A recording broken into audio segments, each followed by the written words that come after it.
Hello, welcome back to Black Book Stacks. I am your host, Hoshonda Sanders, and thank you so much for all your likes, shares, and subscribes. It's exciting to be back. I have started teaching and working, and so my schedule is a little bit all over the place, but I have, of course, made some time to do some reading, and so this video is about Transcendent Kingdom by Gyasi, whose name I hope I'm not butchering. And Transcendent Kingdom, I think comes out or came out already at the beginning of September. It's one of the most anticipated books of this fall. For me, I've been looking forward to it since the beginning of 2020 when I added it to my Goodreads list, and I really was a fan of Gyasi's former book, so that is my disclaimer. I think books are like kids, from what I understand. I'm not a parent, but I understand that you can't necessarily compare children, so I don't think you can compare books as an author. And certainly as readers, that's kind of part of the gig, is that we do that comparison. And so I was torn. I read the ARC.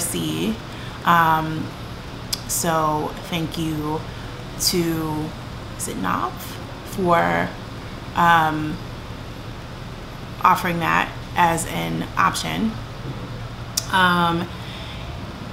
So here's the story of Transcendent Kingdom. I'm going to try to not offer any spoilers here. But it is the story of Gifty, who is a neuroscience major, an aspiring neuroscientist in Alabama, where she lives with her mother and, for part of the novel, her brother. And the major themes of her work, Gifty's work, it has to do with addiction and studying mice in a lab with her partner Han, and that is a greater metaphor for watching how depression and mental health issues then impact the addiction of those around her. I think that Gyasi is a really talented novelist, and I did not resonate with this book in the same way as Homegoing, in part because it's a very different story. Homegoing is told from multiple perspectives across generations. This is basically told from Gifty is the main narrator. It's told in the first person, and it really is confined to Alabama, the places where she attends school, and a brief trip to Africa. And for personal reasons and timing reasons, I think it was difficult for me to love the book in the same way that I loved Homegoing. I think I was looking for a transcendent experience. I guess the pun is intended there, right? Like, I was looking for this kind of epic narrative that would sweep me away and out of what was familiar, which I think is what most of us go to novels for, and I just didn't have that experience with Transcendent Kingdom. It doesn't make it not amazing. It is in its own right. It just wasn't the narrative that I was hoping for or looking for at this particular moment. So that's not exactly, I guess, a rave review or whatever. It's kind of a weird review, but I just wanted to be clear that, like, I don't think that it's a bad book. I think it's a beautiful book for what it is. I just think for me, I was looking for something that that would remind me of the scope and the sweep of Homegoing.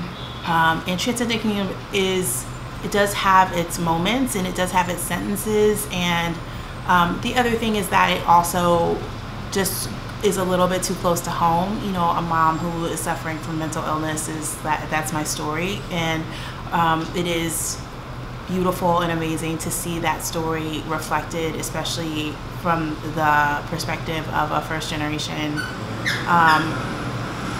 second generation immigrant story, and what it is to be an African immigrant in the South, which is part of Yagiasi's story, and it very much informs a lot of the beauty and the heft and the lovely descriptions of the book. Yeah, but it just it hit on some tender spots for me, and I guess I wasn't really anticipating that.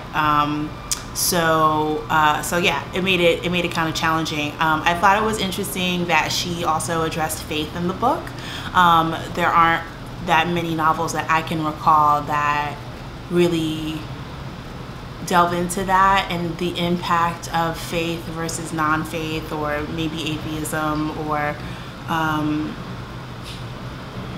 atheism doesn't come up in the book, but I'm thinking about the tension between being a scientist and also being a person of faith, being a believer. So that tension is there, and I think that Yagiasi writes it really, really well. So lots to love about Transcendent Kingdom. I definitely recommend it, especially if you haven't read Homegoing. I think actually if you've read Homegoing, I want to just encourage you not to like not compare them just out the gate. Just, this is going to be a really different reading experience. At least it was for me. So I'm curious to hear what you think and what your thoughts are.